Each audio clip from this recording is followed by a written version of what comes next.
book is it's got a lot in it, and there's two strands we can take off from. It's about a guy named Sam, who's a Russian immigrant who comes over and becomes one of the biggest businessmen in America. It's also the story of the United Fruit Company, which for many of us now we're like, what? What's that? Right. But at one point it was on the equivalent of, Google sized. Right. Let's start with, though, the banana. The banana wasn't, people in the 1700s, Sam Adams wasn't walking around eating a banana. The banana came to America pretty late in our history. Well, you basically couldn't really have bananas around here if you didn't have a steamship, because they would rot before they got here from the Caribbean. So basically, every now and then, some lucky bastard would buy a bunch of bananas for like no money and get an incredibly strong wind and get to Boston or New York like in 10 days, and with these bananas that they could then sell for a huge profit. And almost all the banana companies were some sea captain who were like, oh my God, I'm going to be rich selling bananas. And then mostly they just lost money until suddenly you have the steamship, and then the banana becomes this gigantic business, and then it's like oil. They all go down to Central America, and it's like a bunch of oil companies building little Americas down there and going to war with each other. So when are we talking? We're talking like the 1870s, 80s, somewhere Well, around there? the first real, it's an unbelievable story. So like the United Fruit, which was started as Boston Fruit, that was like the 1870s, and it really started, there was a guy named Minor Keith, and he was hired to build a railroad, the first intercontinental railroad across Costa Rica. 40 miles. He'd never built a railroad. He thought this is going to be completely easy. And he started laying the railroad, and then it rained, and the railroad just slid off down a hill. And actually it was his brother who first got the job to build the railroad because of a whole messed up situation, sent for his brother, Minor Keith, who was in Padre Island, Texas, with nobody there, a guy from Brooklyn. Just went all over. These are guys like it's like Jesse James time. It's the Wild West. And he went down there, and the older brother died. So the younger brother, now I speak as a younger brother, so there's this kind of interesting. Sure. The older brother dies. The younger brother then sends for his brother. He dies. They all keep dying. He's got several brothers. He's got three brothers. They all die. And Minor Keith, I think 4,000 people died laying the first 20 miles of railroad. The railroad never, and it was like he fed them to the jungle. And the railroad never made any money. But what he found out that some guys were planting bananas along the right-of-way that they cleared from the jungle. They just cleared some land, and the bananas and he first planted bananas just to give to his workers, and then he discovered that there was this market for them up north, and it became a banana company. And he basically grew all the bananas for this other company called Boston Fruit that was started by a Wellfleet sea captain, which is another incredible story, just this guy that had this ship, and 3 miners hired. This is the way the book is, by the way. It's like, there's one story that's great, and he's like, hold on a second. Let me take the next 5 pages to give you another incredible story, and then I'll get back to the story. I have a tangential mind. There's no doubt Yeah, no, about it works. It works. So these miners hired this guy to bring him up the Orinoco River, which is, and this guy bought his ship for a few $1,000s. This guy said, basically, I'll give you like $4,000 cash if you take me up this river. And it's sort of like a suicide mission. No one had gone this far up this river, but he figured, okay, so I go up and I lose the ship. I have more money than I paid for the ship, and I buy a new ship. So he took them and their gold mining equipment. These guys, drops these 4 guys off in the middle of the jungle.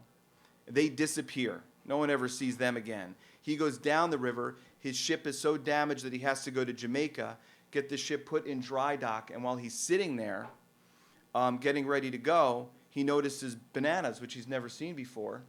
And he says, what are those? And they say, they're bananas. And he says, okay, I'll take some. And he gets that incredible wind I told you about. And that's really the beginning of Boston Fruit. And what I love is while he saw the bananas, he was drinking rum punch. And rum punch then became the drink of United Fruit. So, first of all, this will blow your mind. All these bananas we're talking about, not the bananas we eat today, it turns out. There was a banana called the Big Mike. The Big Mike, the Gros Michel, which the whole banana. That's pretentious. I call it the Big Mike. All right. You're going to get yourself in some trouble in certain quarters with that. But the thing about that banana is it had this incredibly thick peel, so it was very hardy. So they could just throw it in piles, and it would keep. Now, and that banana went extinct. It got a banana disease and it went extinct. And that banana, like the banana that Curious George tastes, the reason why he looks so happy, that was apparently a very delicious banana. And we can never know what that banana tasted like. That's incredible. And also the thing that, my whole life I watched movies where guys slipped on banana peels, and I'm like, what the hell? Because often I would put a banana peel on the floor and I would step on it and nothing would happen. But apparently this banana, the Big Mike, was incredibly slippery. So a whole subgenre of comedy became unintelligible to us. Okay. So you got the Boston Fruit United Fruit Company. It's this big behemoth. Bananas become all the rage. As you put it in the book, it's the perfect food. You know, it's in a little pouch. It's safe. It's delicious to some. To others, it's not. But for the most part, people seem to like it. It's got no bones. No bones. It's healthy. It's got potassium. There's a little sticker on it. It's great. Right. Sticker comes later. Oh, right. But there's one problem is, as you mentioned, is you can't always get the bananas to where they need to be in time. Right. So there's a guy, which is really what the book is about, Right. who nobody will touch bananas that are already ripe when you get them from Central America, because there's no way we're going to get them to the stores in time. Right. But this guy, and I want you to launch into it, says, I can do that. Right. Well, to me, this guy's like some figure out of mythology. Sam Zemurray. He's a 6'3" Russian Jew from Western Russia who comes here alone and goes to Selma, Alabama. And he takes Can you explain, was the South safe for Jews at one point? Yeah, people don't realize it. People, I mean, that's the whole idea. But the really old Jewish community is from the South. Sure. And they were dry goods. A lot of them were in dry goods. They were peddlers. And they would carry junk from farm to farm and sell it. And then they opened stores. And then the stores did things like started lending money to customers and became like Lehman Brothers. Most of the investment banks started as Southern dry goods stores. If you go through the list, Really? Lehman Brothers was in New Orleans. You can just go through the list of a lot of those started as dry goods stores in the South, and the huge department stores, and a lot of them failed. You know, sort of sad, the guy who didn't make it, and this guy Sam Zemurray had an uncle who was like in dry goods. So he went to work in his store, and one day he saw a guy pushing a banana around. And he basically said, what the hell is that? And it's like a love story. He fell in love with the banana. He said, this is incredible. I mean, if you're from Western Russia and grew up on a wheat farm that never had a good yield, and you see a banana, you're like, this is incredible. So he decided They grow year-round also, right? They grow they're always, every day is a harvest. So he goes down to Mobile, Alabama, where the fruit companies came in from the Caribbean and from South America with the bananas. And he watched, because he was like a brilliant guy who watched. And he noticed that they bring in these bananas, and the green bananas went in one group of boxcars, and the kind of bananas that were just turning yellow went into another. And then the bananas that looked perfect to him, the ones you'd want to eat, went in this big pile. So they took all the other bananas away, and the big pile stayed there. And he went down and he said, what are those? And they said, those are the ripes. He said, what's that? He said, those bananas will never get to the market in time. They will rot before they get to the market. And what do you do with them? They threw them out. So it's sort of like he recognized one man's trash as another man's treasure. The rule on ripes was 1 freckle turning, 2 freckles ripe. And he was the crazy Russian who bought all the rotten bananas as far as they were concerned. And he took those, and he had this idea that if he hustled, he could sell them. He could beat nature. And as a result, he became like the greatest salesman in the world, because you have like 20 hours to sell this thing or you're done. And by the time he was 18, and this is like in 1899, he had made $100,000. And then he decided, you know what, I'm going to go down and grow my own greens. And that's where the real trouble started. Yeah, so let's well, the United Fruit Company, I don't know if it was called that or Boston Fruit Company at the time, but they found out about him, and they kind of respected him. They kind of liked him. And at one point, as he's getting bigger and he's buying ships and getting into the other parts of the business, they want to get involved with him. Right. Well, what happened to United Fruit is the thing that always happened, which is United Fruit was started by a guy who brought a bunch of gold miners into the jungle who then disappeared, and another guy whose 3 brothers died. And then the next generation were all guys that went to Harvard Managerial School. Right. And they were a completely different type of guy. And they looked around for sort of who's going to run this business, who's like us, and they recognized this is us. This is the next generation of guys. and they admired him, and they signed an early contract with him where any banana that had more than one freckle became the property of Samuel Zemurray. It's an incredible contract. Think about it. Stuff is just turning into his. Think about if stuff just turned into yours. If it gets old enough, it turns into your stuff. And they ultimately he stayed in business with them for a number of years until he was able to buy them out. Well, anyways, first of all, you mentioned that these were these Harvard guys. He did everything. He was the lowest. He was the fruit peddler. That's the lowest at the beginning. But he also went into the fields. There's a lot to not like about Sam, and we'll get into that. But one thing to admire about him is he was not above doing any type of labor. Right. He had a philosophy that I would compare to my father's, which is why I feel like I understood him, which he'd summarize as like, don't be a schmuck.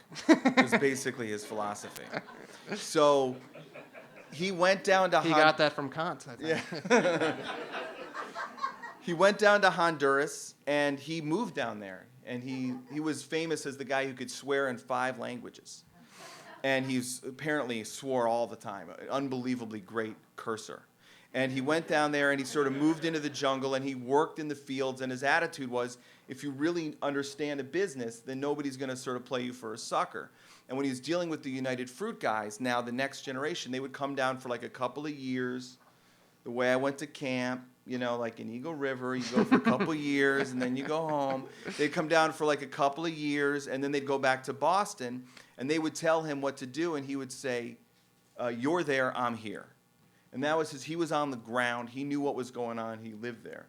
And he sort of worked every single part of that business you could work. And he started out as a peddler with a push cart.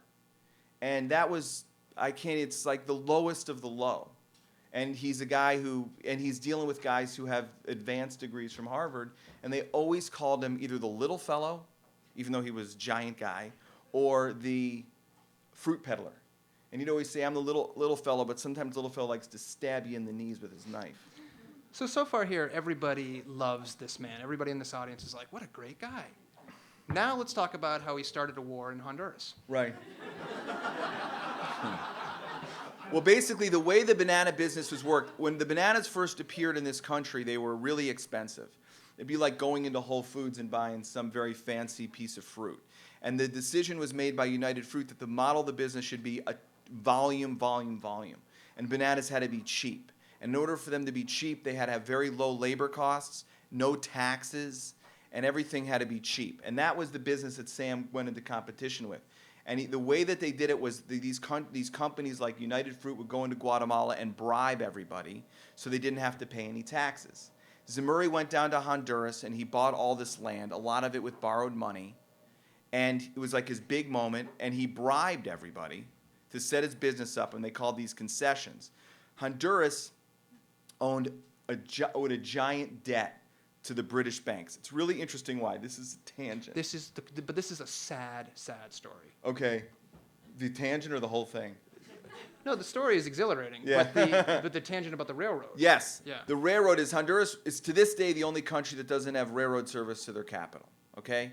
They hired a guy from America named Troutwine. Get ready to be saddened. To build a railroad, and they made the rookie mistake of paying him by the mile. Okay, so on the coast, Honduras is very flat and very easy to lay railroad, and then you go up into these steep hills. So his railroad just goes like this, an S, along the coast It's until like when they ran I get out a of money. freelance writing assignment. Yes. It pays by the word. Exactly. Right.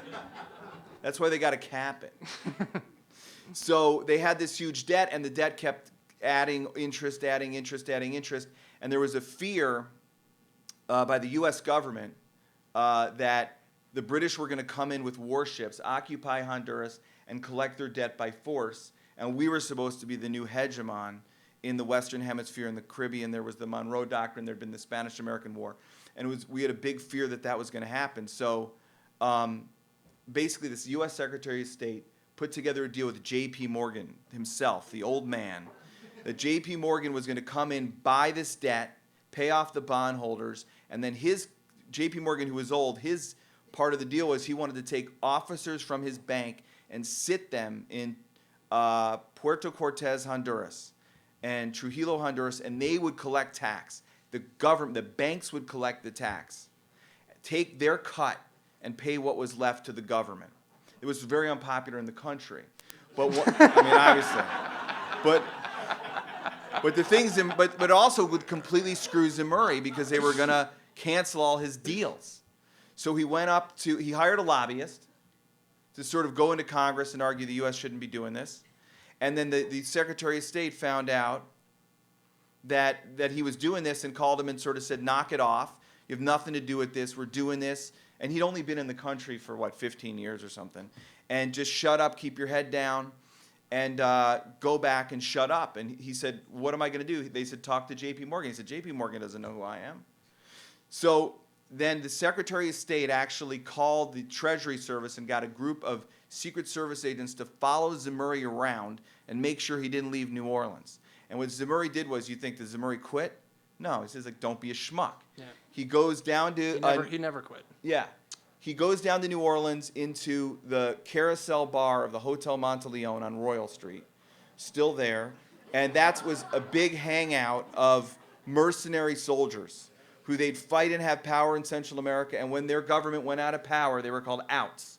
They would go hang around. It was an incredibly colorful group of characters, exactly like the guys that were fighting out in the Old West. And some of them went out to Hollywood and became the first cowboy actors. Tom Mix was one of them. And the most famous one of them was this guy named Lee Christmas. And Lee Christmas was just the most famous mercenary in the world. And Zemurray hired Lee Christmas. And Lee Christmas went and hired guys like Machine Gun Maloney and Jew Sam Drebin. And they found that the former president of Honduras, who himself had been pushed out in a coup, was living in a dive by the river in New Orleans. They got him. Zemurray bought them an old warship from the Spanish-American War. The Secret Service guys were following them. So every night they'd go to this whorehouse in Storyville, and they'd stay until the Secret Service left. They did that for about 5 nights. Secret Service took off. They snuck out through the bayou, got on this warship, went down to Honduras, and attacked.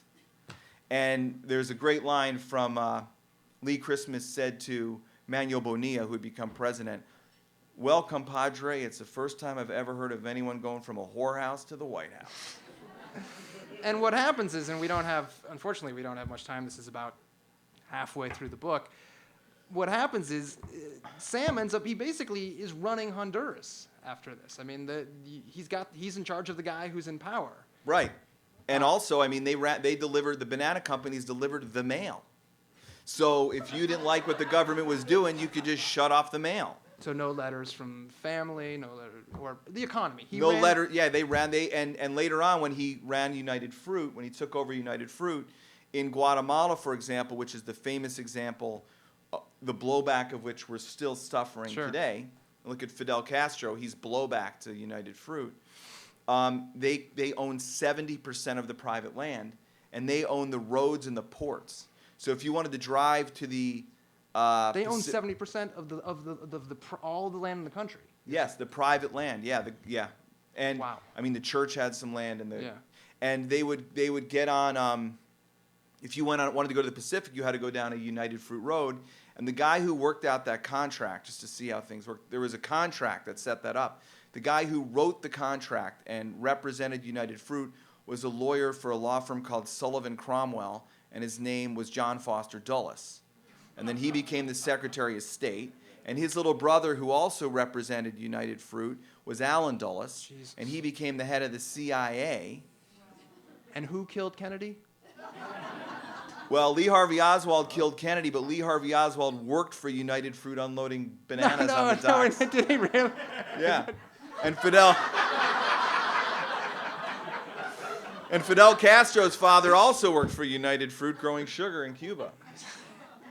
That's why they called it El Popo, the octopus. So we have just a couple of more minutes. One is the guy, I mean, the other thing is he in some way, I mean, he's the most complicated guy. He also contributed heavily to the nation. So he was like a liberal. He was a liberal, yeah. So, but then he was doing all these things that were terrible.